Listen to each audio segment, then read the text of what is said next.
Tudo bem, pode botar. Perfeito. Então vamos lá. Ceifeiros. Aqueles que trabalham na colheita. Então disse aos seus discípulos: a seara é realmente grande, mas poucos os ceifeiros. Está no Evangelho de Mateus, capítulo 9, versículo 37.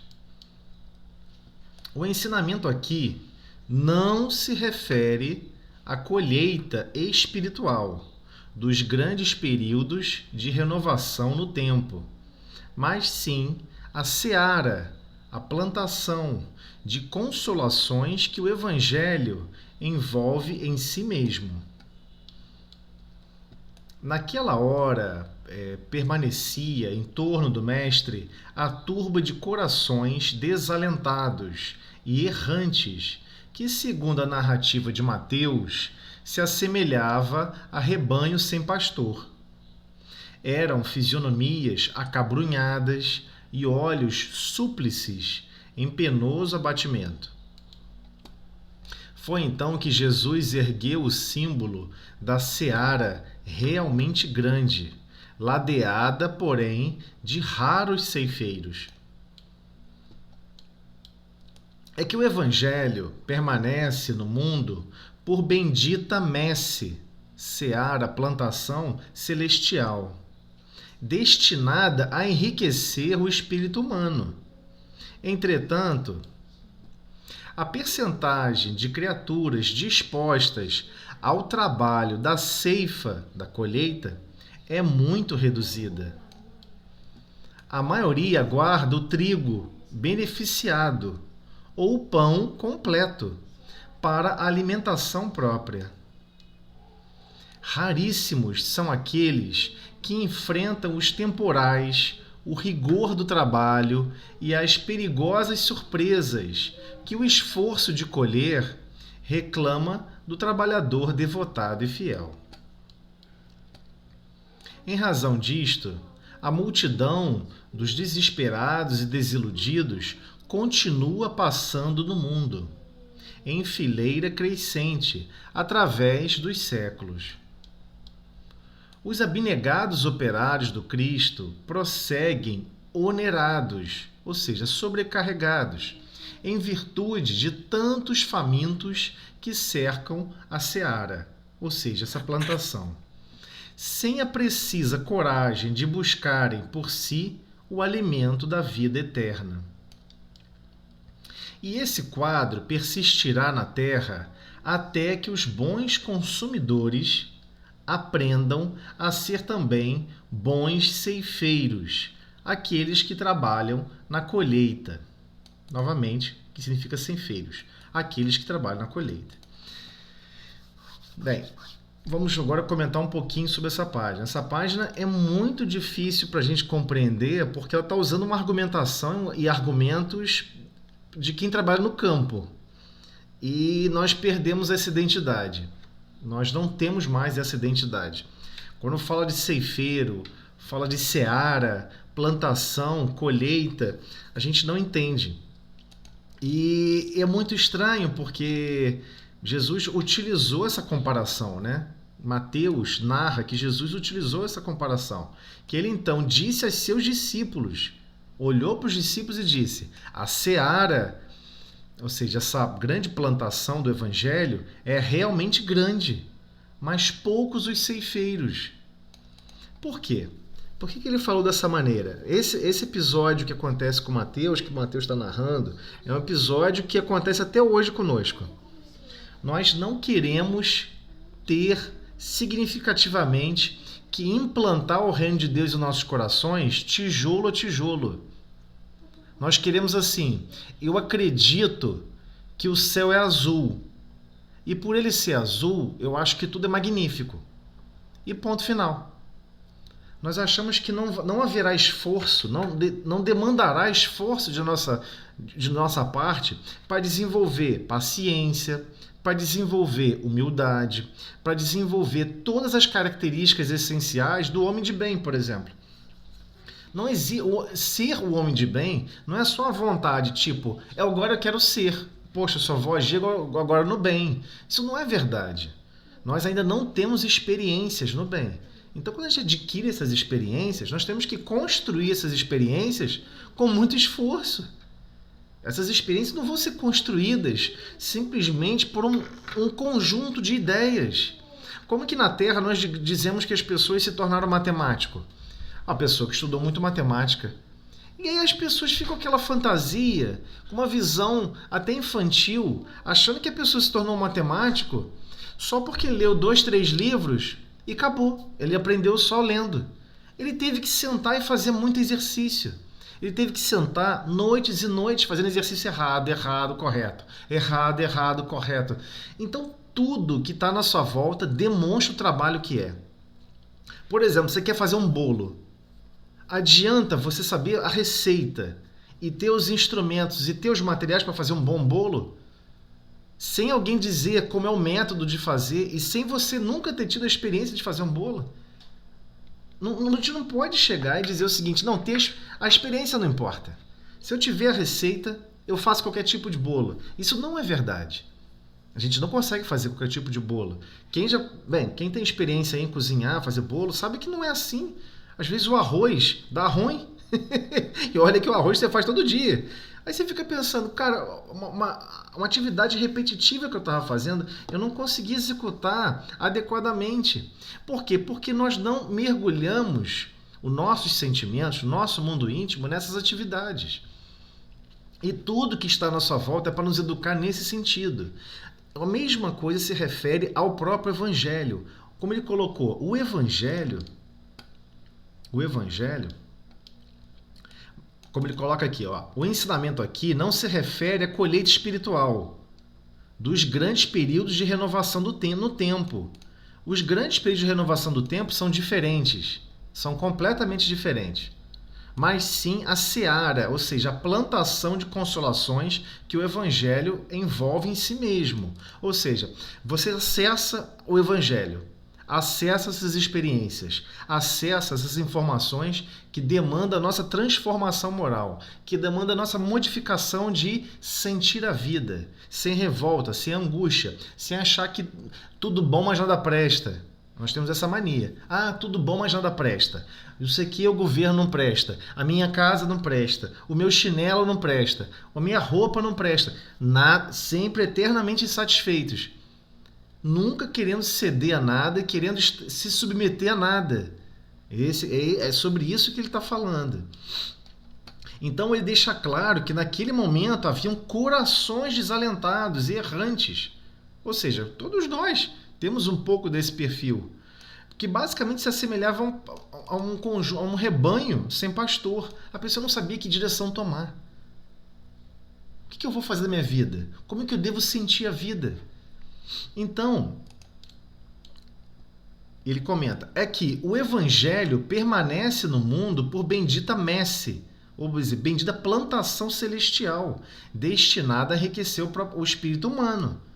Então tá lá, o que é essa experiência? O que é o Evangelho? Na verdade, o Evangelho é de Deus, né? O Evangelho é da galáxia, é de Deus.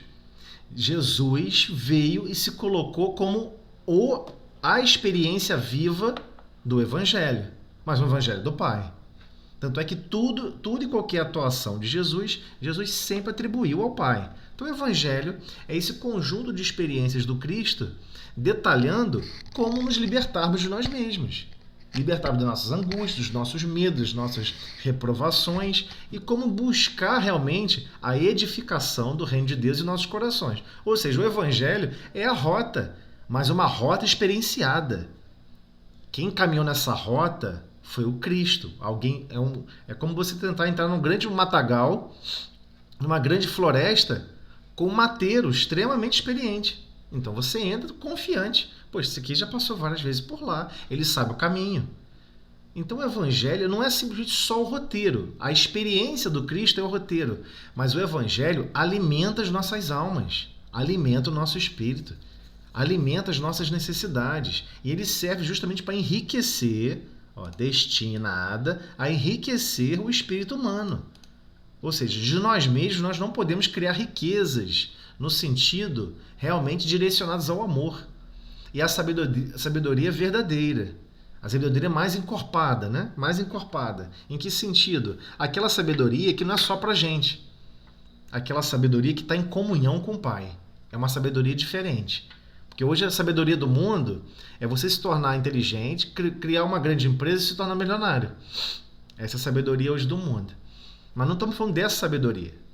De pegar informações técnico-científicas do mundo, flexionar elas, absorver, colocar em prática e você desenvolver alguma coisa e crescer nesse sentido. Não é disso que a gente está falando. A gente está falando de pegar conhecimentos da verdade e fazer com que aquele espírito que estava naquela condição alcance uma condição superior. Ele vai evoluir realmente, moralmente, intelectualmente, na direção do amor e da sabedoria. Então, o Evangelho é como se fosse aquela grande água da fonte. Então você chega em algum lugar, poxa, eu vou beber essa água da fonte que vai sedentar, né? Vai atender a sede de um grande viajor. Mas ele vai ter que seguir do meio de um deserto de novo. Ele precisa da direção. Então o Evangelho é quem alimenta a alma. Como é que você pode viver o turbilhão do mundo sem alimentar sua alma de coisas boas? Não dá, é impossível. Você vai querendo ou não, recair nessa condição de coração desalentados e errantes. Aí vamos, todas as vezes que retornar para a experiência física, vamos voltar a errar nos mesmos problemas? Com as mesmas quedas? Então a gente não quer isso, né? Então temos que aprender a alimentar nossa alma, enriquecer nossa alma com o próprio Evangelho. Então, o que ele comenta em relação a isso? Entretanto, a percentagem de criaturas dispostas ao trabalho da ceifa, da colheita, é muito reduzida. A maioria guarda o trigo beneficiado ou o pão completo para alimentação própria. O que ele está falando aqui? O que ele está querendo dizer com isso? É algo extremamente subjetivo e extremamente difícil para a gente absorver. O que nós aprendemos com o processo educacional hoje no planeta? Você obriga a criança a entrar numa escola, a se matricular numa escola, e obriga ela a aprender. Se ela falar assim, hoje eu não quero assistir aula, o professor não vai deixar ela sem assistir aula, vai obrigar ela a assistir aula. Você não tem essa liberdade. Vai te obrigar a assistir aula, certo? Então, algumas situações das nossas vidas, nós somos meio que constrangidos. E há uma necessidade desse constrangimento para alcançar até um momento de maturidade. Então aqui não estamos fazendo análise entre certo e errado. Só estamos fazendo a seguinte análise do sentimento nosso, das vezes, de não querermos realmente avançar em determinadas situações. Então o que ele está querendo dizer aqui com relação ao Evangelho? Não é porque a gente teve contato com o Evangelho, se informou sobre o Evangelho, que a gente construiu o Evangelho em nós. É muito diferente entre tomar um copo d'água e fazer com que as células do seu corpo absorvam a água. Para a gente, hoje é um mecanismo automático. Mas existem muitos aspectos do próprio Evangelho que são diferentes. Por exemplo, a gente pode estudar, por exemplo, sobre a benevolência. Aí vai ter um capítulo inteiro no Evangelho segundo o Espiritismo conversando sobre a benevolência. Não é porque você estudou sobre a benevolência que você já se tornou benevolente. Então é isso que ele está falando. Existe um momento de plantar, então estamos plantando, ou seja, estamos construindo esse desejo. Eu quero ser benevolente. Entre o momento de querer ser benevolente e realmente ser, qual é a distância? A distância é que a gente tem que construir, exercer a benevolência. É igual alguém que fala o seguinte, eu quero desenvolver músculos. Aí você começa a estudar tudo sobre nutrição, sobre ginástica, e fica só estudando sobre nutrição e ginástica. Não vai para academia, não faz exercício, não começa a fazer exercício físico. Se você não fizer o exercício físico, você não rasga as fibras dos seus músculos. Se você não rasgar as fibras dos seus músculos, ele não cresce. É impressionante, tudo na natureza está totalmente direcionado com a evolução do espírito reencarnante. Nós precisamos desmistificar essa coisa que a gente tem, que é tudo pronto. Por exemplo, você pode pegar um professor que está dando uma volta, uma explicação longa para a criança absorver um certo assunto. No final, a criança pergunta, professor, você não pode dizer logo a resposta, não? Resumir isso aí logo em 3 linhas, não? Por quê? Porque a gente quer o trigo beneficiado. A gente quer o trigo beneficiado. A gente não quer pegar o trigo, já colhido, ir para o socador, ir para peneirar, dá um trabalho danado. A gente quer o trigo já o quê? Compradinho, como a gente compra na prateleira do supermercado. Ninguém mais planta aqui. Se hoje tivesse uma crise e o mundo, simplesmente, as pessoas que plantam, que têm conhecimento sobre a terra, do nada desencarnasse todos eles juntos, metade da população mundial, em apenas, sei lá, 3 meses, morreria de fome. Iria entrar em colapso internacional a fonte de alimentos, porque as pessoas não se interessam por conhecer mais isso. Ah, já existe lá, já existe até máquinas que fazem isso, tá tudo bem. As máquinas, se você não controlar e instruir as máquinas, elas não fazem sozinhas, né? Então, tudo na nossa vida a gente quer automatizar. Para que varrer o chão todo dia, eu vou botar um robô. Eu vou contratar um robô, o robô varre todo dia. Então, a gente está sempre tentando, tudo quanto é tarefa repetitiva, empurrar para outra situação, para outro fazer. E o pior, a prática do bem, da paciência, da humildade, demanda vivência e experiências repetitivas nesses cenários. Então ele chega aqui depois e fala assim pra gente: raríssimos são aqueles que enfrentam os temporais, o rigor do trabalho, as perigosas surpresas e o esforço de colher. Reclama do trabalhador devotado e fiel. Ou seja, que o esforço de colher reclama do trabalhador. Ou seja, a gente quer colher o evangelho.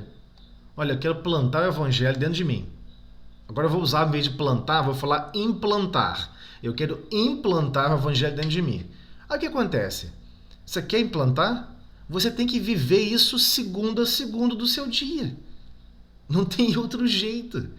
Aonde? No meio dos temporais e dos problemas, todo dia, em qualquer atividade de trabalho que a gente está executando, e as perigosas surpresas. Às vezes surge uma surpresa que tira o nosso norte.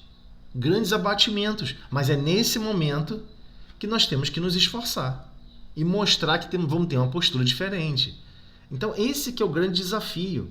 Por isso que ele fala raríssimos. Raríssimos são aqueles que enfrentam os temporais, o rigor do trabalho e as perigosas surpresas, que o esforço de colher reclama do trabalhador devotado e fiel. Nossa, é muito mais fácil você falar mal do trabalho. É muito mais fácil você falar assim, pô, o trabalho não presta. Meu empregador é horrível. Essa atividade é horrível. Tem gente que não trabalha com isso. Por que eu tenho que... E a pessoa fica relutando. Mas às vezes quem planejou aquele trabalho, às vezes não, né? 100% de certeza, quem planejou aquela atividade para que você estivesse executando nessa encarnação, naquele momento, foi Deus. Só isso. Só que a gente não quer. Não quero. Não gosto, não quero fazer isso. E vive em revolta. Aquela frase, tudo é bom e nada presta. A pessoa nunca está em conformidade com nada. Nossa, que paisagem linda, ela fica caçando defeito. Nossa, que pôr do céu lindo. Nossa, aquela nuvem parece poluição. E aí vive esse nível de crítica destruidora continuamente. Não tem problema nenhum, pode viver assim. Mas cuidado, porque isso vai recolher a nossa capacidade de se esforçar em colher o quê? Colher os resultados do Evangelho. Como é que você vai colher um resultado se você não tentou implantar? Nossa, eu tento perdoar fulano. Mas que esforço você fez para perdoar fulano? Não, eu botei na minha cabeça que eu tenho que perdoar ele. E alguma vez você foi falar de forma humilde, se humilhando e deixando... Você fala, não, eu tenho vergonha, não vou falar não. Então não entendi qual foi o esforço de implantação do evangelho. Não, eu quero muito praticar caridade. A caridade é o quê? Benevolência para com todos, indulgência para com as imperfeições alheias e perdão das ofensas. Aí alguém te pede uma ajuda na rua, você não quer ajudar. Alguém te pede um conselho. Esse assunto não quer me meter. Eu odeio essas pessoas, eu odeio essa situação, eu odeio esse problema. Aí você também não quis ajudar. Aí chega depois, surge a seguinte situação. Você descobre que tem várias pessoas cometendo um monte de desatinos no mundo e a gente dando a fazer o quê? Não ter tolerância com o outro errando. E dando a falar mal dos outros. Está construindo só isso. Surge uma briga, seja no lar ou seja no trabalho, e você não consegue perdoar. Só que o ato de perdoar é um ato de se humilhar. Não existe você promover esse perdão, pedir perdão sem se humilhar. O principal exercício do perdão é um exercício de humildade.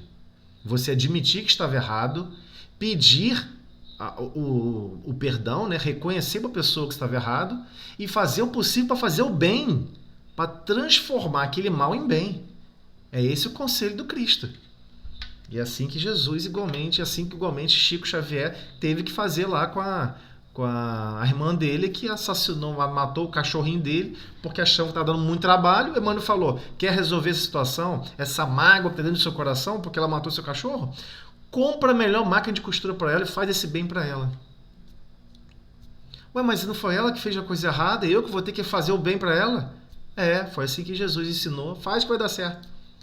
E deu certo, aquela mágoa dele passou. Mas o que acontece? Foi um exercício de humildade. A humildade desfaz esse efeito. É inevitável.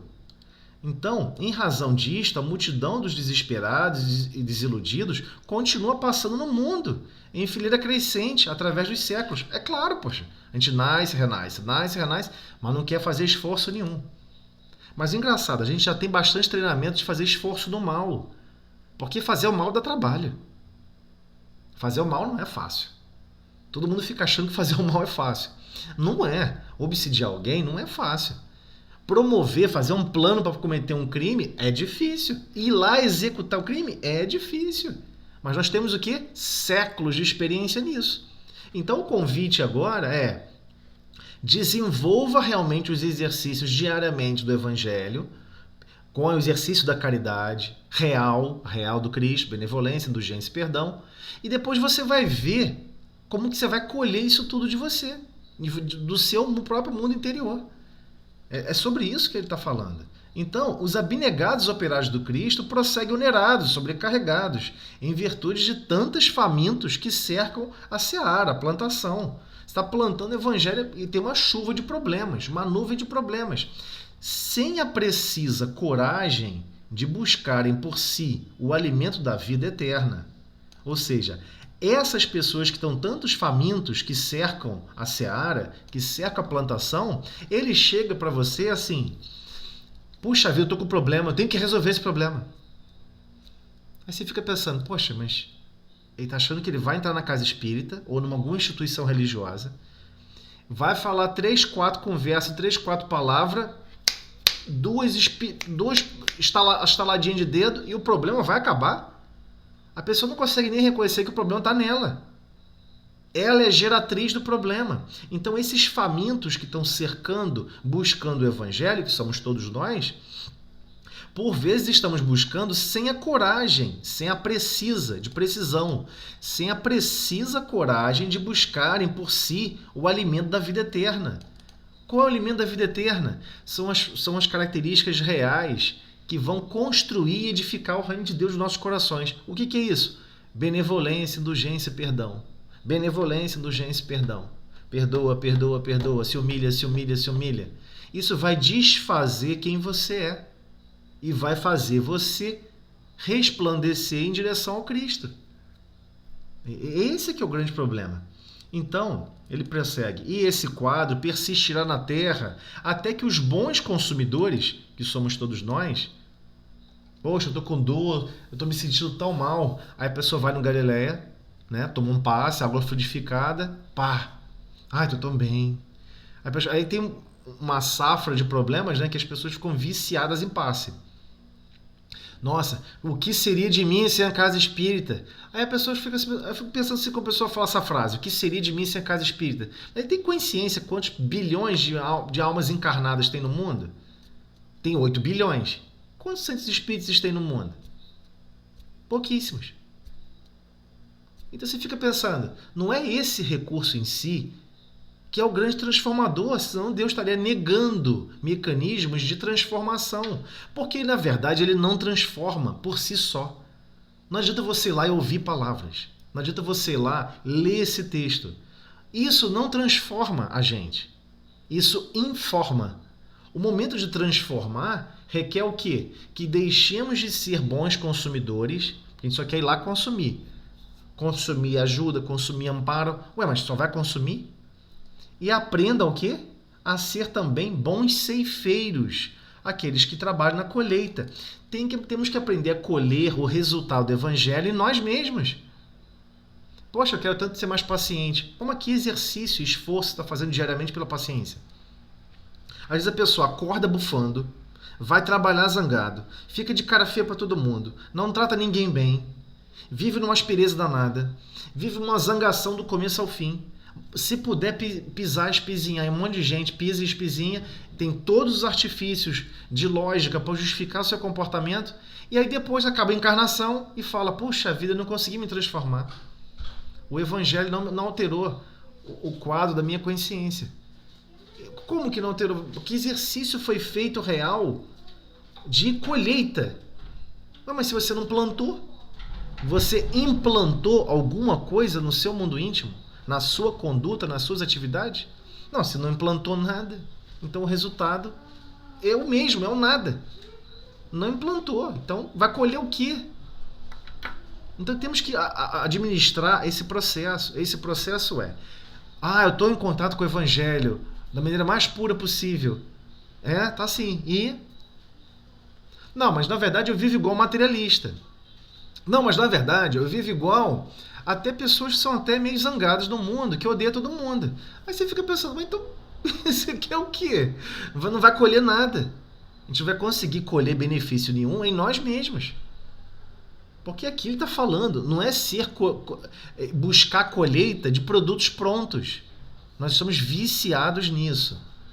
Fulano, queria tanto tomar um café. A pessoa está dando a dica, me dá um café pronto, por favor? Não está falando, peraí que eu vou ir com você fazer o café com você. Nós somos assim.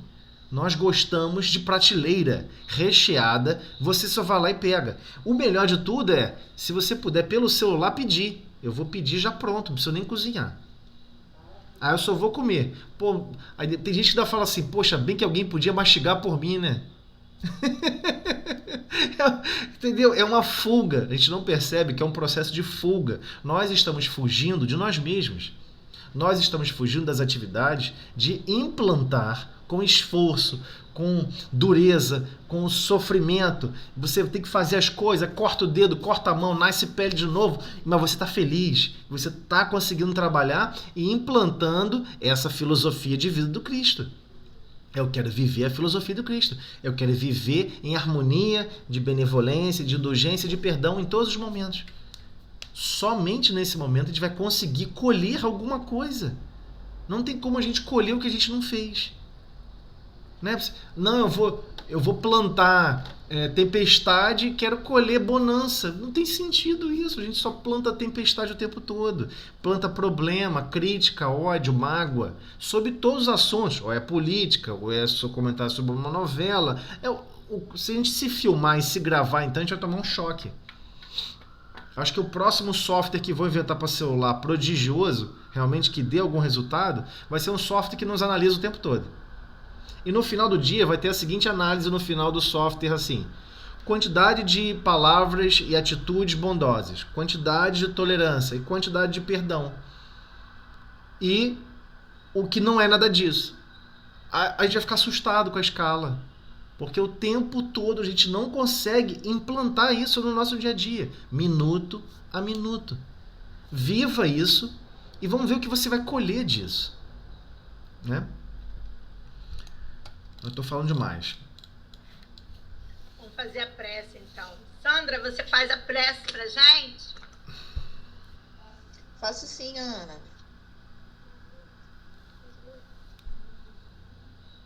Senhor Jesus, agradecemos, Senhor, imensamente essa oportunidade que estamos tendo nessa noite de hoje, de nos reunirmos, Senhor, virtualmente, para estudarmos um pouco mais, Senhor, da Tua doutrina maravilhosa, que nos inspira, Senhor, a seguir, a praticar os Seus ensinamentos.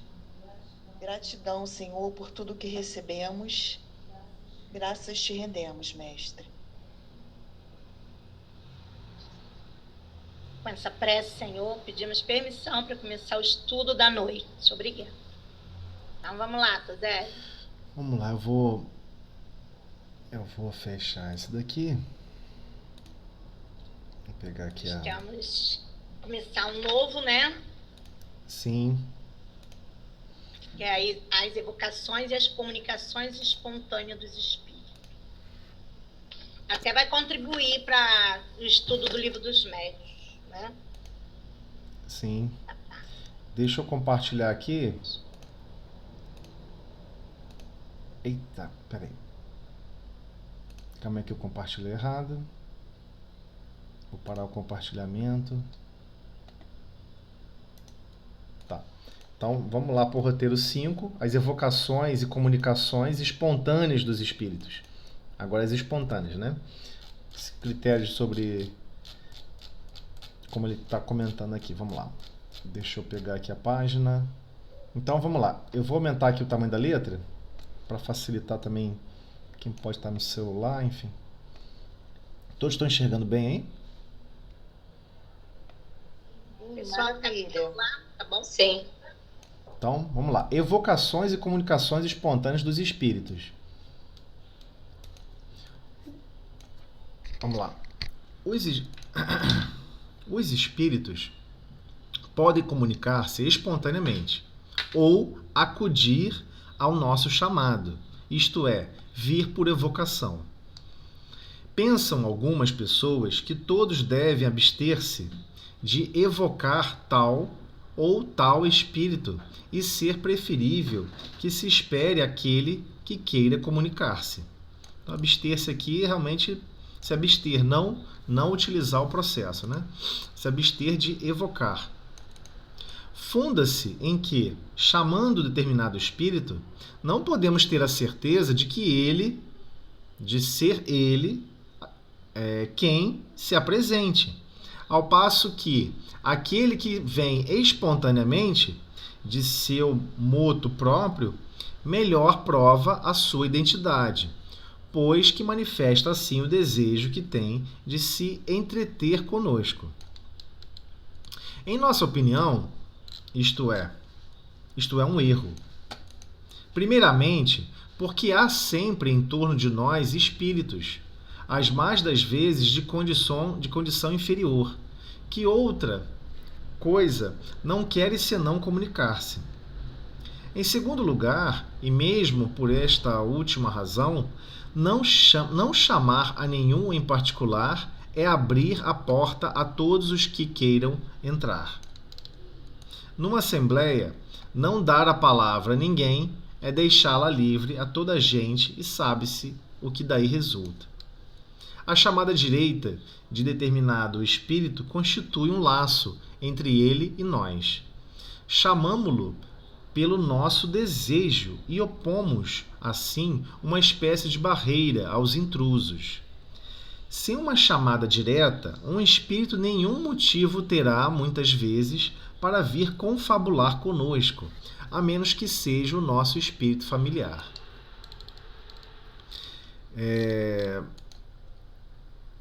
Deixa eu só fazer um comentário aqui brevemente. O próprio Kardec depois vai informar sobre as evocações. Especificamente aqui, Kardec está tratando, no caso o estudo aqui está tratando, especificamente dessa condição onde certos grupos, que era uma prática até normal, você está em contato, por exemplo, uma médium que, vamos pensar até no caso do Chico Xavier. Chico Xavier precisa resolver um problema, estou falando de algo altamente desenvolvido, ok? Isso é esfera não é nossa esfera, não. Estou falando de esfera de Kardec, esfera de Chico Xavier, espíritos pioneiros aí do processo de contato mediúnico e, acima de tudo, de equilíbrio para isso. Quando ele está tratando aqui de evocações, é claro que toda prece é uma evocação. Então, se Chico está preocupado com uma publicação de um livro e está pensando, meu Deus, isso aqui ainda ficou pendente, tem uma parte aqui que ficou em dúvida, se eu devo utilizar esse parágrafo ou não. Ele não pode chegar e ficar imaginando na mente dele que ele deve imaginar qualquer pessoa para vir responder isso. É lógico que ele vai pensar em quem? Emmanuel. É óbvio que ele vai imaginar isso. E ao imaginar isso já é um processo de evocação. Então é nesse sentido que ele está fundando esse pensamento, ok? Numa situação muito, muito especial. Então ele comenta, numa assembleia, se você não dá palavra para ninguém e deixar ela livre a toda a gente, sabe-se que o que daí resulta. Qualquer um pode pegar a palavra e falar, é óbvio. A chamada direta de determinado espírito constitui um laço entre ele e nós. Então é claro, essa chamada já existe um laço, um vínculo entre ambos os espíritos. Por vezes ocorre até o contrário. Não há uma chamada explícita no sentido do que nós chamamos de direcionamento daquele pensamento. Mas ao pensar sobre aquela situação, né, lembramos, por exemplo, de André Luiz, né, quando ele está lá visitando a antiga casa dele, onde já tinha, na verdade, se instalado um outro marido, enfim, que já estava, inclusive estava enfermo, e ele estava tão enfermo que estava com uma pneumonia muito avançada. E ele, como médico fora do corpo físico, bem, se estivesse no corpo físico, o que poderia executar era muito pouco. Mas ele fora do corpo físico, a experiência que ele tinha do corpo físico não ajudaria em nada. E aí ele só pensa, poxa vida, se aquela enfermeira Narcisa tivesse aqui, instantaneamente Narcisa aparece, você me chamou? Você me chamou? Basicamente foi uma evocação. Mas é engraçado porque nós achamos que é um princípio de linguagem. Nós não entendemos como que nós dinamizamos o nosso pensamento e arremessamos ele direto para as pessoas. Nós não temos essa confiança plena nesse sentido, né? E ele também comenta sobre o chamado espírito familiar. Aqui cabe a gente entender como que 1800 e os quebrar, lá vai a fumaça, Kardec classificava o que era um espírito familiar. Era aquele que geralmente se manifestava na residência onde ele estava, né? Só para poder entrar e ajustar isso aqui, né? Esse trechinho. Alguém quer falar mais alguma coisa? Quer perguntar uma coisa? Ana, quer falar alguma coisa? Não, é bem interessante. Também quando você faz uma prece, você ali está fazendo uma evocação à espiritualidade superior, né? Sim, exatamente. Mas, por exemplo, tem necessárias preces, né? Mas tem pessoas que pensam em pessoas específicas. Uhum. Tem gente que faz prece para Chico. Ah, Chico, me ajude, isso. Aí você fica pensando assim, pô, coitado de Chico. Direciona a prece a Jesus. Jesus, exemplo, outorgar. Sim. Leon Denis, eles fazem prece pedindo a Leon Denis. Eu achei tão interessante, assim, uma coisa assim, então, por que não a Jesus diretamente? Então, mas aí que tá. O meio espírita, ele é livre. Se alguma atividade humana goza de muita liberdade, é o ambiente espírita. Não é uma estruturação para falar, olha, não é assim que se faz. A gente tem que aceitar. Inclusive, pode ser que Leon Denis nem esteja mais aqui. Que já tem outro orbe. Mas a doutrina não destaca tanto a necessidade de ir a Jesus para chegar a Deus, né? Então, eu acho que nesse ponto que eles não entendem muito bem, né? Não, eu acho até que de repente é um hábito. Foi criado esse hábito na casa e o hábito ficou. E qualquer um que tentou se opor a esse hábito não teve receptividade. Agora, se você for observar, de repente são só algumas pessoas que têm esse hábito e outros não têm. Não ficam fazendo pedidos, por exemplo, em direcionando o pensamento diretamente para Leon Denis, né? Frei Luís, a casa destaca os espíritos. Porque nós temos ali o Galileu, que é tão cuidadoso com isso, aí a gente vê essas coisas estranhas. Não, tudo bem, mas a gente tem que olhar com estranheza e... Tudo bem, é estranho, eles estranham para lá e você... Qual é o verdadeiro altar? O verdadeiro altar que você deve sempre se direcionar a Deus é o seu altar íntimo. Não existe outro altar melhor. Nem existirá em lugar nenhum. Ah, eu vou deixar para fazer... Olha, tá passando situação assim insensada, não vou fazer prece não, vou deixar para fazer na casa espírita. Hã? Não tem sentido isso. Porque isso era um hábito do passado. Temos que entender que nós somos espíritos velhos. Ficamos milênios envolvidos com o catolicismo. Não tem nenhum problema. E lá pregava, olha, você tem que vir aqui que é a casa de Deus. Aí você guardava aquele pedido para fazer na casa de Deus. Você vai fazer aonde? Fazer em casa? Na sua casa? Não, tu vai fazer na casa de Deus. Nós temos que desmistificar isso. Todo local, onde seja você estiver, é o local adequado para prece quando a emergência surgir. É claro, se puder buscar um local para você ficar mais, né, numa situação mais abrigada, de deixar o seu pensamento mais isolado, de conseguir se desligar de certos atributos de convivência, a sua prece, você vai se permitir fazer uma prece diferenciada, uma prece mais emocionada, mais envolvida com seus próprios pensamentos.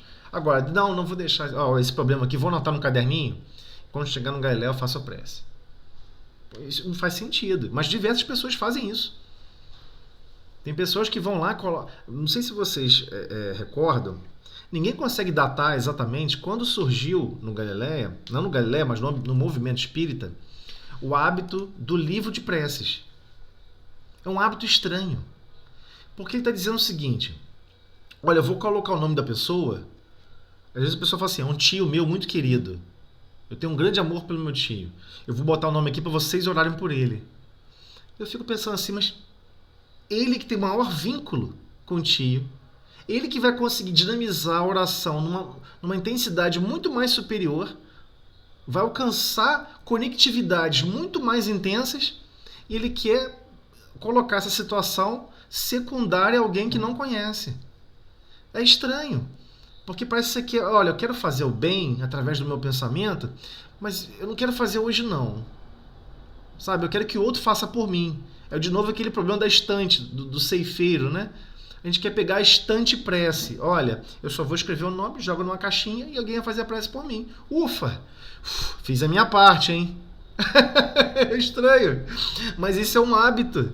E se você falar isso, se não for um local de estudo, as pessoas vão levar a mal. Porque a pessoa quer manter aquele hábito. A gente entende, a gente respeita, mas no momento de estudo a gente tem que desmistificar isso. Meu Deus, como é que um pai e a mãe vai pedir para pessoas que não conhecem os filhos fazer prece para os filhos? É óbvio que o pai e a mãe têm uma ligação muito mais profunda. A prece vai ser muito mais intensa, muito mais pura e verdadeira do que de qualquer outra. Então, se vocês me permitem aqui, eu vou continuar lendo então, tá ok? Pode ir, pode. Cada uma destas duas maneiras de operar tem suas vantagens e nenhuma desvantagem haveria senão na exclusão absoluta de uma delas. As comunicações espontâneas, inconveniente nenhum apresentam, quando se está senhor dos espíritos e certo de não deixar que os maus tomem a dianteira. Então, é quase sempre bom aguardar a boa vontade dos que se dispunham a comunicar-se, porque nenhum constrangimento sofre o pensamento deles, e dessa maneira se podem obter coisas admiráveis. Entretanto, pode acontecer, né, que o espírito por quem se chama não esteja disposto a falar, ou não seja capaz de fazê-lo no sentido desejado. Então aqui ele está narrando situações, descrevendo situações que acontecem nominalmente na comunicação tradicional da comunicação, seja por escrita ou seja principalmente psicofonia. Tem espíritos que são levados até a reunião mediúnica e eles não conseguem se comunicar. Não conseguem. Outros foram levados, não sabem nem como chegaram ali. A maioria não sabe como chega ali. A maioria chega todo não sei o quê. Quando a pessoa está conduzindo a conversa, pega e pergunta, mas meu amigo, você nem lembra como você entrou aqui? Você vê que você está num ambiente diferente? Sim, eu tô. Você não lembra como chegou aqui? Onde você estava? A pessoa não lembra. Então, o processo é realmente impressionante. Por quê? Porque às vezes é um processo por constrangimento. A pessoa estava executando alguma coisa, fazendo alguma coisa, e chegou o momento dele. Olha, chegou esse momento, alguém até orou por aquela pessoa, porque aquela pessoa tem laços de família, tem amores. A gente pensa assim, a pessoa mais perversa do mundo, tem amores.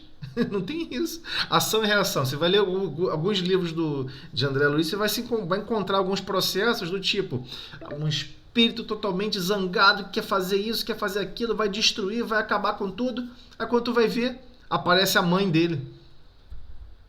Aí aparece a mãe, o cara se desmonta toda. Cai em prantos. Aí você fica assim, ué, cadê? Não é guerrear, não é fazer, nem acontecer? Ah, por que você desmontou todo em relação aos seus interesses? Porque houve uma ajuda. Aquela mãezinha estava orando, pedindo ajuda por aquele. E esses pedidos são pedidos de amor. E esses pedidos são ouvidos em intensidade e são atendidos. Não tem ninguém desamparado no mundo. Por quê? Porque a divina providência, além dos próprios espíritos que nos ajudam e nos guiam, através do processo de espírito guia, ou espírito protetor, ou anjo da guarda, o nome que quiser aplicar, além desses casos, Deus, na sua infinita sabedoria, construiu os laços de convivência a todos nós estarmos interligados. Então estamos todos nós interligados de alguma maneira. Ou fomos pai, ou fomos filhos. Eu mandei outro link, porque vai acabar nessa sala, tá? Tá ok. Tem alguns minutos? Tem mais alguns minutos? Termina lá Tá. Vamos terminar aqui e vamos para lá, então. Perfeito. Eu mandei. Então vamos continuar. Então, aqui onde ele comenta, pode suceder, ou seja, pode acontecer que o espírito por quem se chama não esteja disposto a falar. Inclusive esse disposto não é de disposição emocional ou vontade. É disposto, às vezes, de indisposição física. A pessoa está no hospital em tratamento e está você chamando a pessoa, fulano, quero muito falar com você. Esse é o problema desse processo de evocação. A pessoa não está em condições de falar. Ou realmente está com dificuldade da fala, e por aí vai. Ou seja capaz de fazê-lo no sentido desejado.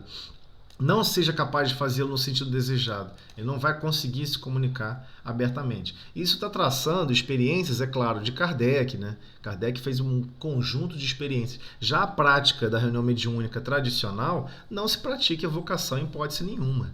Não é esse o objetivo da reunião, né? Esses objetivos mais evidentes da evocação foi necessário do período que Kardec estava fazendo esses trabalhos, e igualmente aqueles espíritos que estão ligados com o avançar do conhecimento espiritual, ele tem aquela métrica de estar em comunicação com certo espírito, né? Seja Chico com Emmanuel e diversos outros médios, né? O próprio Divaldo com Joana de Ângeles. É lógico que quando ele pensa numa dúvida, ele pensa nela. Ao pensar, eles já estão interligados. Mas o que a maioria não conhece é que eles não são espíritos desconhecidos uns do outro. Às vezes a gente fica imaginando que eles não se conhecem. Por vezes eles têm profundo histórico um com o outro, né? Acho que a André queria falar. André queria falar? Pode falar, André. Não. Não? Eu esqueci de... Então vamos continuar. Deixa ela... Fala, Andréia. Não, eu esqueci de desligar. Então vamos continuar. Ok, vamos lá. Sabemos que o desejo natural de todo aspirante a médium é o de poder confabular com os espíritos das pessoas que lhes são caras. Um pai, uma mãe, um tio, uma avó, ou sei lá, a pessoa é um grande estudioso de física. Pô, quero falar com Albert Einstein. Quero discutir umas teorias com ele. É uma coisa assim meio esquisita, né? Deve, porém, moderar a sua impaciência, porquanto a comunicação com determinado espírito apresenta muitas vezes dificuldades materiais que o tornam impossível ao principiante. Ou seja, dificuldades realmente materiais, a relação dele com essas semimatérias. Para que um espírito possa comunicar-se, preciso é que haja entre ele e o médium relações fluídicas, que nem sempre se estabelecem instantaneamente. Só à medida que a faculdade se desenvolve é que o médium adquire pouco a pouco a aptidão necessária para pôr-se em comunicação com o espírito que se apresente.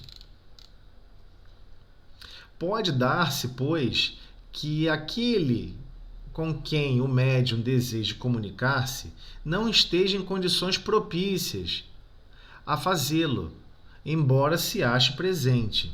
Como também pode acontecer que não tenha possibilidade nem permissão para acudir ao chamado que lhe é dirigido.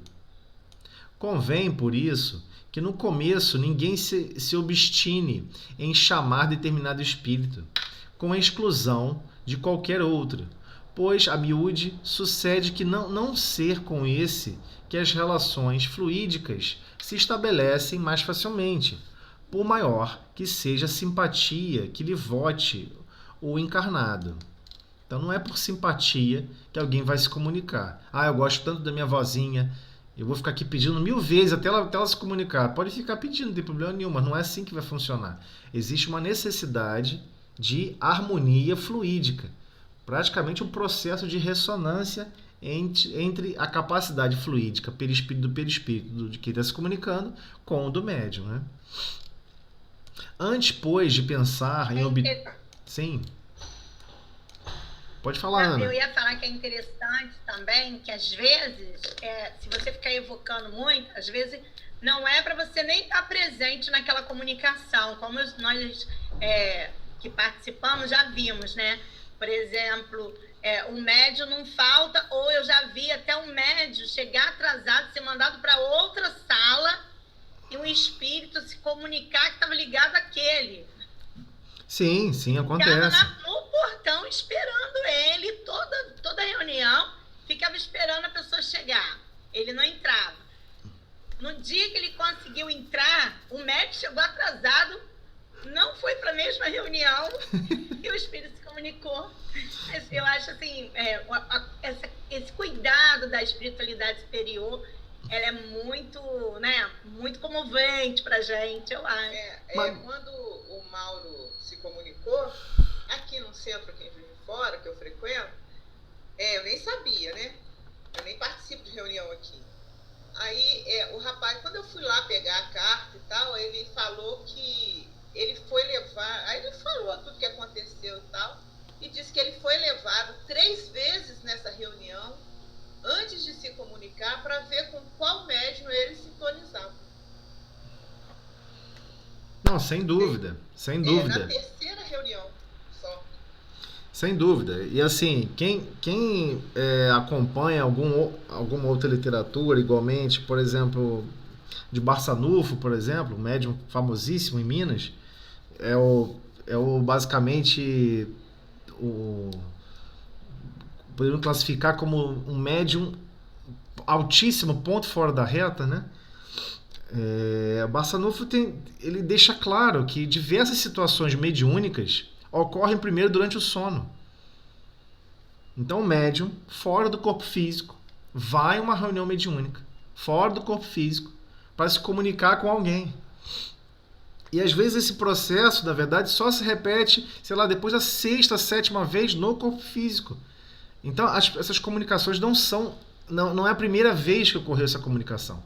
E aquela comunicação anterior, às vezes, é uma aproximação, é um reequilíbrio, uma harmonização para que ocorra algum tipo de equilíbrio fluídico para que a comunicação possa ocorrer. Então é um processo lento. Mas se soubéssemos e tivéssemos consciência disso, íamos ficar altamente cansados. De novo a mesma reunião, de novo o mesmo espírito, e ele não consegue falar. Nossa, que coisa difícil. Então é melhor a gente não ter essa consciência ainda total. Mas ocorre primeiro, fora do corpo físico, várias vezes, inclusive durante o sono. Reunião mediúnica não ocorre só de encarnado para desencarnado. Nós temos na literatura espírita suficientemente materiais de reuniões entre desencarnados para com desencarnados. Acontece aos montes. Aos montes. Porque está falando de níveis vibracionais da essência de cada um, que é diferente. E isso faz com que não há como você se comunicar, né? José? Sim. Me tira uma dúvida aqui. Minha filha, semana passada, teve um sonho com minha sogra, a mãe dela, que era muito agarrada com ela. Mas um sonho muito estranho, porque ela não foi sonhar, porque a mãe não foi um sonho. Eu estava na sua sala, minha sogra morava aqui comigo, com ela, todo mundo, né? Quando ela morreu, eu tenho 19 anos. Ela já estava morando comigo ainda. Ela apareceu por fora da janela, mas vestida de freira. Isso que minha filha achou estranho. Minha filha disse: mãe, vovó apareceu para mim Eu estava na poltrona, olhei para o quarto, a janela estava aberta, ela estava do lado de fora da janela, vestida de freira. Por que será vestida de freira? Aí eu sou leiga para explicar essas coisas, né? Eu disse, olha, eu acho que sua avó ter sido uma pessoa tão boa, só se ela está se doando do lado de lá, está sendo uma freira, não sei, ou se ela veio do grupos antigos dela, que ela já foi uma freira, eu não sei, eu não sei. O pior, ela deu um bilhete à minha filha, escrito, mas minha filha cortou. Não olhei o bilhete, ficou, para que eu fui abordar? Ela me deu o bilhete da minha mão, para eu ler. Ela não falava. Mas por que freira? Vestido de freira, aquelas freiras antigamente. Isso eu achei estranho. Então. Porque minha filha é muito assim. Minha filha é médium, né? Frequentou muito Galileia, reuniões e tudo. Agora ela está afastada. Mas ela é médium, ela explica muito bem as coisas. Às vezes ela tira até algumas dúvidas minhas. E ela sempre teve esse dom de ver, entendeu? Assim, de sonho, escutar vozes. Então, mas vamos retornar um pouquinho. Quando nós estudamos sobre que os espíritos encarnados têm um grau de plasticidade, nós vamos observar isso também depois do Livro dos Médiuns. Kardec estuda isso depois em profundidade lá na frente do Livro dos Médiuns.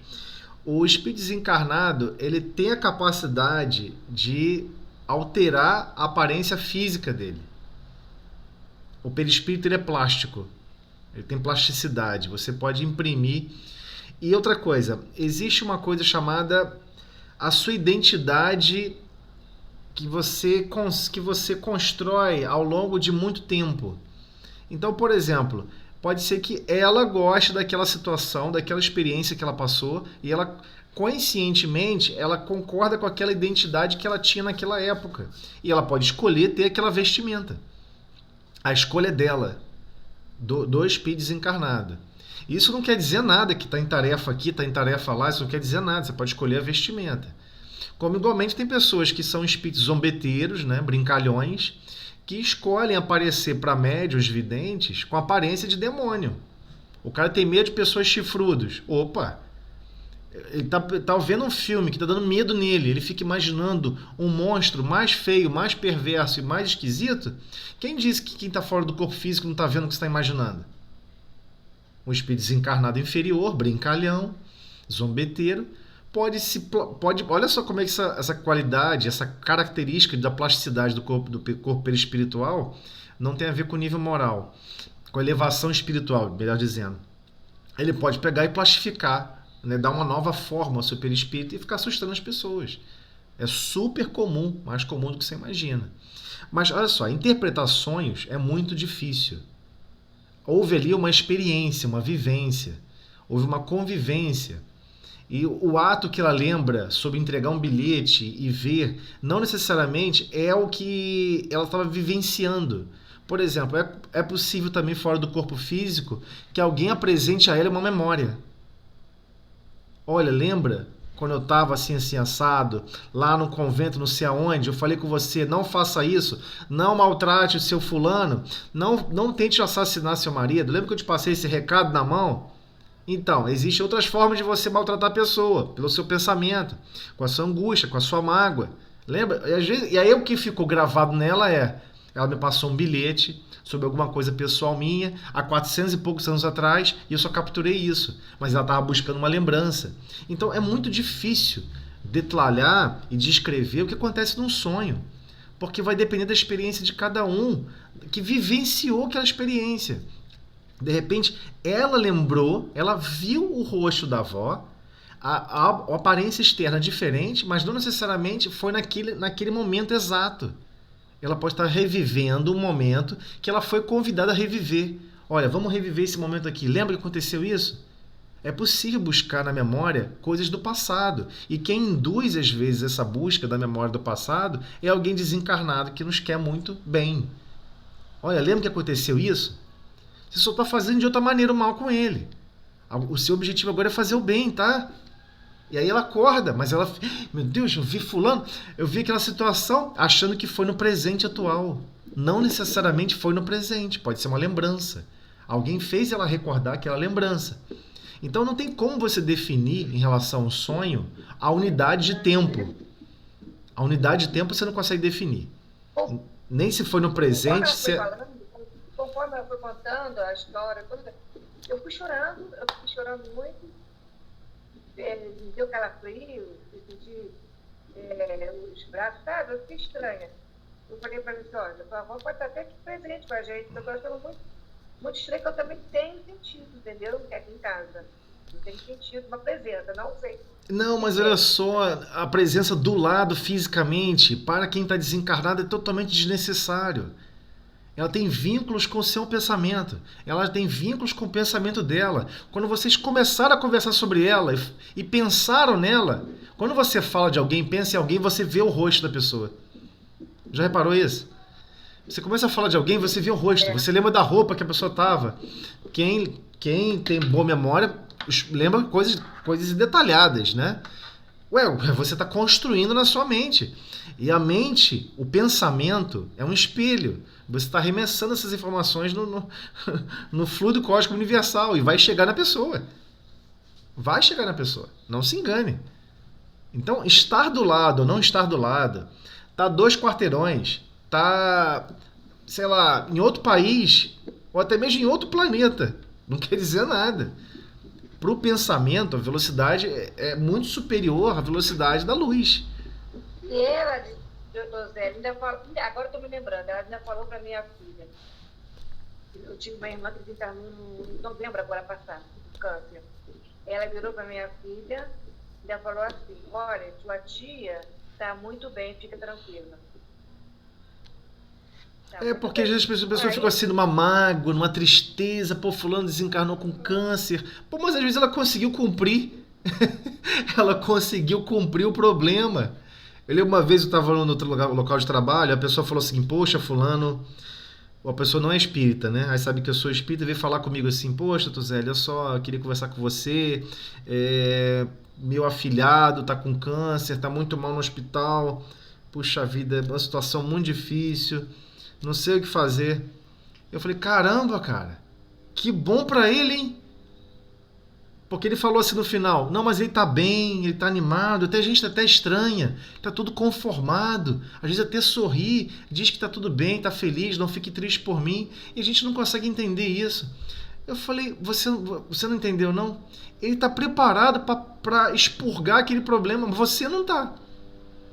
Se você tivesse com câncer, tá tudo revoltado, xingando Deus e tudo. Ele tá preparado, e tá consciente, tá conseguindo expurgar aquele problema. E se libertar disso. Você não está preparado, não. A pessoa fica sem graça, porque eu gosto de falar como se o cara fosse espírita. E a pessoa fica chocada. Hã? Como assim? Como assim? Eu não tenho problema, não? Que não tem problema, cara. Você já reencarnou várias vezes. Estuda a história da humanidade. Na história da humanidade, quantas vezes você viu é só gota de sangue. Só escorre sangue na história da humanidade. E quem estava lá executando a história? Você. A pessoa não. Eu não. Todo mundo quer sonhar que foi princesa, foi rainha dos pobres, rainha que fazia o bem, princesa que fazia o bem, não sei o quê. Mas você olha a história da humanidade, a história é horrível. Horrível. É de ódio, é de tortura, é de morte. Ah, não gostei de Beltrano. Beltrano me olhou estranho. Ei, soldado, pega ele e dá um fim nele, por favor. Não gostei como ele me olhou. E os reis e rainhas eram os piores. Então, vai só se endividando. Mas assim, vamos pensar em piores, mas moralmente era o mesmo nível moral. Você trocava o rei, era o mesmo problema. Então é muito raro você ver uma rainha ou um rei. Você vê que aconteceu, por exemplo, na Espanha, teve lá uma rainha diferente, que inclusive é uma personagem que depois está em alguns romances espíritas, mas aí já é fofoca fofoca de reencarnação. Não vamos alimentar esse processo. Mas essa rainha era muito bondosa. Essa rainha era muito bondosa. Ela escondia alimentos, escondia coisa embaixo da água dela para levar para os pobres, porque o rei não gostava que ela fizesse isso. Mas ela continuava fazendo serviço de caridade, de apoio aos mais pobres e necessitados. Era amada e respeitada por todos. Mas a história dela foi pouquíssimo divulgada. E, geralmente o que se divulga mais é a história da vingança, do libertador, do conquistador. Né? Por exemplo, se você assassina uma pessoa, você é um homicida. Se você assassina 1000, você é um revolucionário. Se você assassina na casa de milhões, você é um grande libertador de nações. Essa é a história que a gente estuda da humanidade, mas não com esse teor, né? Então, temos que entender isso. O sonho é difícil de interpretar, mas com certeza ela conversou com ela. Alguma coisa que ela devia estar aflita, não acordou mais aflita. Alguma coisa que ela estava preocupada, e a escolha que ela ia tomar, a decisão. Entenda o seguinte: nós somos altamente. É muito fácil prever o que a gente vai fazer. Porque prever o que alguém de nível moral inferior vai fazer é sempre fácil. Porque geralmente tem a ver com destruição, desgraça, desalento, ruína. É fácil prever, não precisa ser um grande conhecedor sobre o outro ser humano. É muito raro você falar assim, pô, fulano vai chegar lá e vai fazer uma benevolência incrível, vai se desdobrar em bondade com aquela pessoa, vai fazer de tudo, vai se esfolar por aquela situação para que todos fiquem bem. É raríssimo. Raríssimo. Geralmente você prevê o seguinte: nossa, fulano tá ofendido, foi lá conversar com Beltrana, e vai dar uma confusão, vai dar briga, vai dar guerra.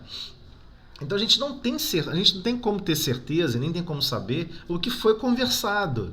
Mas aquela pessoa que vivenciou a experiência, ela sabe que ela estava com alguma inconformação, algum sentimento que num certo cenário, em uma certa situação, em um certo desenho de vida de convivência, ela ia tomar uma decisão, talvez não em relação à lógica do princípio do evangelho, mas na emoção, traindo a si mesma, né?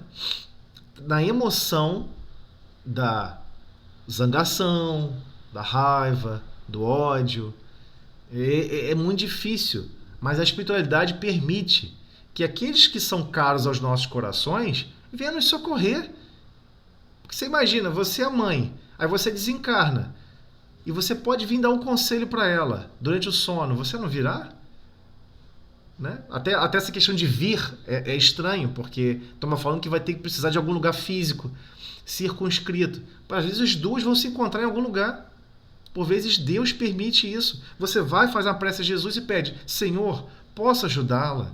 Posso animar ela a ser mais humilde, a persistir na resiliência, a se fortalecer na renúncia e buscar amar e servir mais um pouco? Posso tentar estimular ela? É claro que Jesus vai deixar, ué. Deixa até o contrário. Né? Então, vamos terminar esse pedacinho aí, ó. Antes, pois, de pensar em obter comunicações de tal ou tal espírito, né?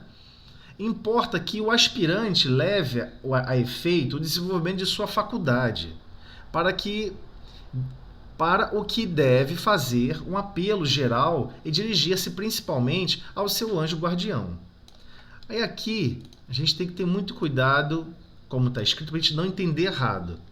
O que significa desenvolver a sua faculdade mediúnica? Primeiro, o próprio médium buscar o seu progresso moral e intelectual, não tem jeito. Ele está estudando, ele está indo para reuniões de estudo, está participando de estudos e, acima de tudo, ele sabe que mediunidade é 24 horas por dia, 7 vezes por semana. Ou seja, todos os dias você é médium. Não existe um botão que você desliga. Peraí. Clac, clac, clac. Agora sou médium. Clac, clac, clac. Agora não sou. Não existe isso. Todos nós estamos continuamente em comunicação, influenciando e sendo influenciados. Há uma necessidade que assim o seja. Compreendendo que é assim que funciona, cabe a cada um de nós buscar viver uma vida cada vez mais harmoniosa em todos os momentos. Não adianta a gente ficar vivendo uma vida perturbada, totalmente alucinada durante 6 dias na semana. Aí no 7º dia, opa, hoje é dia de reunião. Eu li uma página sobre preparação da reunião, que eu tenho que ter muito cuidado nesse dia, que eu não devo me irritar, que eu não devo isso. Ué, mas e os outros 6 dias que você se irritou?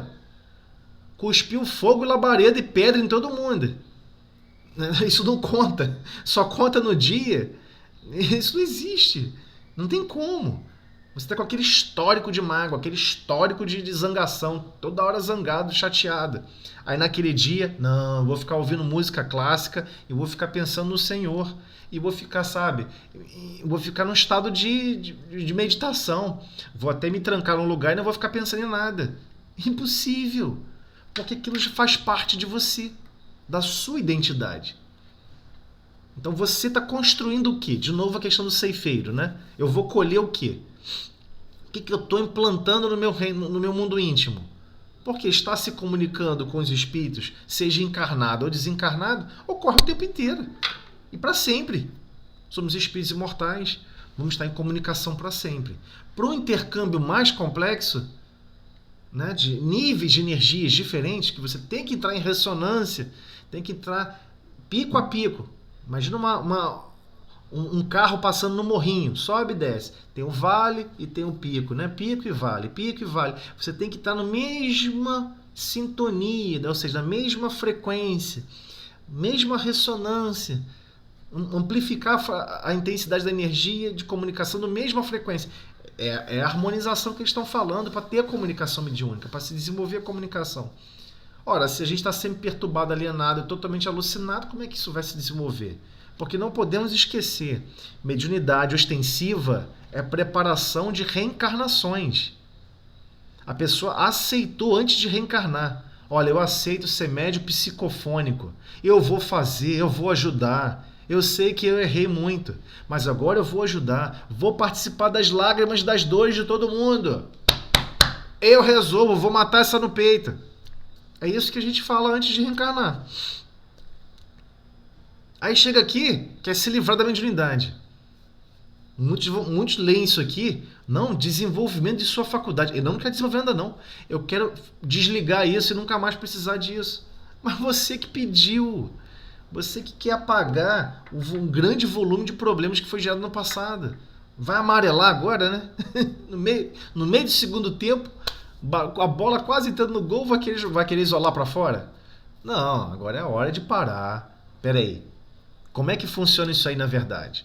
Porque não podemos esquecer que a mediunidade também é outro mecanismo de constrangimento para evoluirmos. Que é constrangimento maior do que toda unidade de tempo. O seu pensamento deve buscar mais equilíbrio, mais do que qualquer outra pessoa. O médium ostensivo precisa se resguardar de certos assuntos, de certas polêmicas, de certas brigas. Poxa, eu não consigo nesse assunto usar uma palavra de brandura, uma palavra de calma, uma palavra de paz, uma palavra de harmonia. Não entra no assunto. Não entra no assunto. Seja humilde. Eu não tenho condições de discutir sobre esse assunto. Eu me irrito, eu fico zangado, eu quero me impor, eu quero achar que eu é que estou com a verdade, e isso é orgulho. Eu quero depois pegar e impor a minha vontade para cima dos outros. Então não entra no assunto. Não entra. Chega para a pessoa e fala, desculpe fulano, eu não tenho humildade para conversar sobre esse assunto. Meu orgulho também é altamente destruidor. Eu vou começar a conversar com você, daqui a pouco a gente começa a agredir o outro, falar isso e aquilo, eu que tenho a verdade, eu que tenho aquilo outro. Ah, mas o que isso tem a ver com mediunidade? Ué, você não está falando com outro encarnado? Você está interagindo com outro encarnado. Então você quer usar essa mesma ânima, essa mesma forma de reagir com outra desencarnada? E se fosse comunicar um político que você odeia? Acontece. Acontece. A pessoa estuda o livro de história, né? Nossa, fulano é um monstro. É isso, é aquilo. Começa a falar um monte de loucura, né? Em pensamento. Então, às vezes até falando com terceiros. Fulano é isso, fulano é aquilo outro, não vale nada, é um monstro. Aí daqui a pouco ele vai lá e se comunica. Na mesma mediúnica. E aí? Qual vai ser seu sentimento na hora? O mesmo. mas com um valor agregado, o da vergonha. Porque depois você vai se sentir envergonhado. Pô, como é que eu pude pensar isso de outro filho de Deus? Se eu tivesse no lugar dele, talvez eu teria feito até pior. Então, a gente tem que ter muito cuidado sobre essa questão de desenvolvimento da faculdade mediúnica. Porque o desenvolvimento da faculdade mediúnica é um processo de constrangimento para evoluirmos.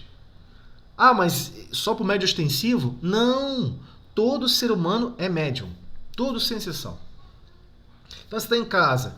Todos nós somos suscetíveis, temos a condição de ser inspirado a ficar zangado, de ser inspirado a ter raiva.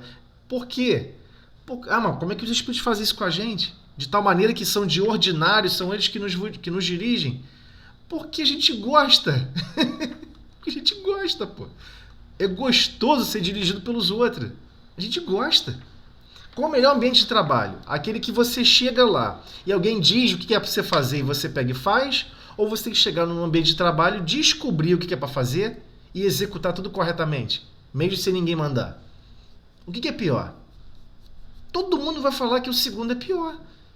Então nós gostamos de ter alguém guiando nossos pensamentos. É um vício nosso. Então, o desenvolvimento da mediunidade é o desenvolvimento do próprio espírito. Porque esse sexto sentido é para toda a eternidade, vai ser para sempre, infinitamente vai estar conosco. Jesus é médium de Deus. Como é que Jesus consegue capturar a essência do pensamento de Deus e executar aqui na Terra ou em qualquer outro lugar? Porque ele é médium. Ele é médium. É médium nesse processo de intermediar essa comunicação. Ele consegue entender com clareza. Sabe-se lá muito mais do que ele consegue compreender, que a gente não tem a menor condição nem de imaginar na relação dele com Deus. Então temos que compreender que o desenvolvimento da faculdade mediúnica é o desenvolvimento de todos nós. Como é que alguém vai chegar e vai se comunicar com a gente no processo de psicografia, escrever uma poesia rica, toda elaborada, com um monte de palavras difíceis que a gente nunca viu? A gente começa a questionar. E que palavra é essa? E o que é isso? Mas o que é aquilo? E aí não sai comunicação nenhuma. Eu estou falando daquela comunicação mais subjetiva, né? Não a comunicação mecânica, que não tem uma parcela tão profunda ali, direta, do médium em sentido do fluxo do pensamento. Então, assim, é muito difícil. Então, quando ele comenta igualmente, para o que deve fazer, um apelo geral e dirigir-se principalmente ao seu anjo guardião, o seu anjo guardião já está em comunicação com você continuamente, porque foi uma outorga. Deus outorgou. Você, Candango, vai se unir a Beltrano. Poxa, mas Beltrano, ele está na terra, só faz bobagem, está assassinando um monte de gente, fazendo um monte de maldade, criando um monte de artifício para maltratar os outros. E você vai inspirar ele coisas boas. E vai ter que inspirar, acabou. Não tem escolha. É claro, se a pessoa não quer ouvir, o espírito protetor igualmente, ou esse anjo guardião, se afasta. É óbvio que se afasta. Então, o mais importante de dirigir o nosso pensamento ao anjo guardião é: anjo guardião, você já está falando comigo, você já está mandando pensamentos. Eu quero estar mais receptivo aos seus pensamentos. Eu quero estar mais receptivos às suas manifestações de carinho e de renovação que você propõe, que eu não quero absorver. Esse deve ser o pensamento fundamental, que a gente deve ter esse apelo para nós mesmos. O que o anjo da guarda deve estar me pedindo sobre esse tema, sobre esse assunto, que eu não consigo fazer? É assim que a gente deve se preocupar e se perguntar em relação a isso. E não ficar pedindo que ele se comunique. Poxa, queria tanto que meu anjo guardião se comunicasse, a mesa mediúnica, para falar as verdades para mim. Estou precisado. Mas não tem sentido isso. Ele já está mandando pensamentos para você continuamente e você não aceita. Seja uma situação aguda de uma briga, vem aquela sensação assim: recua, baixa a cabeça, perdoa. Aí eu digo: não, que perdoa? E o meu orgulho, e a minha identidade, e a minha vontade, e a minha felicidade. E começa, né? Aí ele deixa, ele não pode intervir. Então, aqui vai iniciar um outro item. Vamos deixar para semana que vem. Vou deixar para semana que vem. Aí mais alguém quer falar alguma coisa, perguntar mais alguma coisa? Fica à vontade. As meninas, né, Sandra e André estão aí colocando as dificuldades, né, de ser médio psicofonia, né? Como é difícil. Aí elas comentaram aqui na... Então, mas olha só, todos nós estamos estudando a mediunidade profundamente. No final do livro dos médiuns, eu estou adiantando um assunto que não deveria. Quando a gente completar o livro dos médiuns, eu já preparei esse estudo, é um estudo que levou mais de 2 horas. Está gravado, já está no YouTube. No momento certo eu vou liberar para todo mundo. Vamos estudar um capítulo especificamente do livro Evolução em 2 Mundos. Aí eu vou adiantar para vocês. Lá a gente vai se chocar sobre a história espiritual da Terra, um trechinho da história, e ele fala justamente sobre a mediunidade.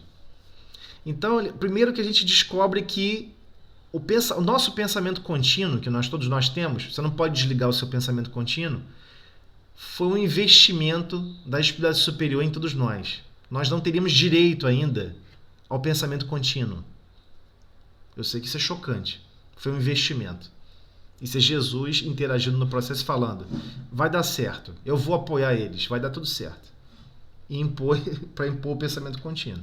Então, quando nós estudamos o livro A Caminho da Luz e descobrimos a história espiritual da Terra, como foram os povos que foram oriundos de exilados de Capela, que promoveu a enxertia divina, Jesus promoveu a enxertia. Eu vou pegar a experiência deles e vou enxertar nesse grupo que está aqui do planeta Terra, que não tem essa característica ainda. Então, vários aspectos foram incorporados. Adivinha qual foi um deles? Mediunidade. A mediunidade é herança desses grupos. Hoje, nós não temos acesso, mas André Luiz narra em detalhes, narra em profundidade, que os egípcios eram profundos conhecedores de mediunidade. Tinha um intercâmbio até quase que contínuo com os desencarnados. Então, quando você vai lá descobrir sobre o livro dos mortos, eles estavam escrevendo para eles mesmos. Eles estavam escrevendo para eles mesmos. Eu tenho que melhorar isso. Eu não consegui me libertar disso. E os desencarnados, é claro, do mesmo grupamento dos egípcios, animavam eles. Não desanime, nós vamos conseguir. Nós vamos conseguir nos libertar desse orgulho doentio que fez que a gente fosse deserdado. Deserdado não, né? Que fez com que a gente fosse, basicamente, sofremos o degredo. Fomos degredados de Capela a 43 anos-luz de distância daqui da Terra. Eles não tinham mais o mesmo corpo físico que a gente. Não precisavam se alimentar como um animal. Eles não tinham dentes. Aí chega aqui, a gente tem que desenhar o quê? Desenha estátuas com cabeça de animais, cheio de dente. Porque é assim que eles se sentiam. Nossa, eu estou com um corpo altamente animalesco. Então, o que aconteceu? André Luiz narra em detalhes que eles não só eram grandes conhecedores da mediunidade, como eles sabiam promover e fazer interações com a semimatéria. Sabiam elaborar e executar fenômenos mediúnicos de cura, de efeito físico. Não é uma civilização qualquer que esteve aqui com a gente. Mas tem um problema. Tem as comunicações agradáveis, Sandra e Andréia também. Quando o médium, né, tem as comunicações de espíritos bondosos, o que acontece? Vocês ficam com as energias deixada por eles, né, José? Não, com certeza. E mais meninas aí. Não, com certeza. Deixa eu só concluir o pensamento. Eu dei muita volta, mas eu não concluí. Para concluir o pensamento, o que isso quer dizer? Todos nós queríamos interagir com a mediunidade da mesma forma que a gente sobe uma escada. Você imagina a altura do degrau, você não mede, mas o seu pé sobe exatamente 20 centímetros. 21, 22, 21. Se você tentar subir um degrau que está 20, 20, 20, 20 e o outro é 25, você tropeça e cai. Por quê? Você já está no automático, você já tem esse hábito de subir escada. Então você imagina, eu tenho que subir escada, eu tenho que dar esse passo, eu tenho que levantar a perna, você sabe o passo a passo. E todos nós, como médiums, gostaríamos de ter o controle. Nós gostamos de controle. Nós gostaríamos de ter o controle passo a passo. Eu vou me ligar com fulano. Opa, estou sentindo que fulano tem essas vibrações dessa maneira. Opa, peraí, deixa eu administrar as vibrações do pensamento dele. Opa, peraí. Nós gostaríamos disso. Mas a gente não tem essa experiência ainda. Nós não entendemos, igualmente, com relação ao próprio página inicial, que a mediunidade que nós estamos vivenciando hoje, estando no corpo físico, é uma experiência importante para daqui a 10 mil anos. Nós estamos construindo essa experiência. Nossa, alguém vem me influencia para poder eu falar mal. Nossa, alguém me influencia para poder eu ficar feliz, perdoar e amar. Nossa, são experiências. E estamos vivenciando ela continuamente, durante todo o momento do dia. Continuamente, sem exceção. Então, é um choque, né? Então quer dizer então que nós herdamos esse processo que era de outra civilização? Sim, era de outra civilização. Não é nossa naturalmente. Então houve um salto de possibilidade que nos foi concedida pelo Cristo. Foi o Cristo pessoalmente que falou: eu assumo essa bagaça. Eu vou permitir esse processo. Vamos fazer uma enxertia divina. E fez a enxertia divina. Enxertou em nosso perispírito, em nosso DNA, até o DNA físico, tá? Não é só o DNA do corpo perispiritual, não. Essas possibilidades dos degredados. Então Jesus utilizou o útil e o agradável? Eles tinham que ser degradados? Não. Com certeza existiria outros mecanismos de fazer progredir. Mas ele absorveu dessa maneira, foi feita uma solicitação divina para isso e foi concedida por Deus. E ele executou. Então é um plano divino muito complexo e nós estamos participando dele. Nós estamos envolvidos com ele, nesse plano que eu estou querendo dizer. Então temos que absorver essas experiências e entender. São experiências cumulativas que estão construindo uma percepção mediúnica. Que vai levar quanto? Às vezes 10 mil anos. Se contar que vai levar 10 mil anos, a gente se assusta. Tanto tempo, 10 mil anos, pode ser 10 dias, não? Mas aí, de novo, a gente volta lá para o problema da página inicial. Nós gostamos de quê? Prateleira pronta, iFood, você vai aqui, clica 2 botões, acabou, tá pronto. É só mastigar, só comer, entendeu? Só se alimentar, só absorver. Pronto. Mas na história espiritual não é assim que funciona. Tudo leva 5, 6, 10 mil anos. Afirma-se, inclusive, que os ciclos reais aí da escala divina são de 7 mil anos. 1000 anos é um dia para Deus. Quem comenta isso é Emmanuel. Que 1000 anos é um dia para Deus. 1000 anos. Ou seja, quase, né? Pensar em quase 10 encarnações, né? Não são 10 encarnações porque a gente é muito perturbado. Então, desencarna, leva 200 anos para reencarnar. Então, vamos pensar aí, são 5 encarnações. É um dia para Deus. Ou seja, temos que ter essa experiência. Temos que aprender a construir, plantar alguma coisa no nosso mundo íntimo e colher. Então, meninas, ele vai fazer a prece para acalmar os nossos corações. Certo, Zé? Vamos ouvir a prece dele, que depois que ele mete bronca na gente, em vocês, então, aí agora ele vai suavizar com a prece. Faz a prece, Zé. Senhor Jesus, mestre de infinita amor e misericórdia, agradecemos, Senhor, todas as suas vibrações de amor e carinho. Sabemos que todas as manifestações mediúnicas são fornecidas e autorizadas, amparadas, socorridas, que todas as experiências são experiências na construção dos nossos destinos. Te pedimos, Senhor, força, coragem e, acima de tudo, resiliência para suportarmos as nossas necessidades, o nosso caminhar, que possamos correr no ambiente pedregoso do planeta, descalços e agradecendo a oportunidade de estar podendo pisar nessa terra.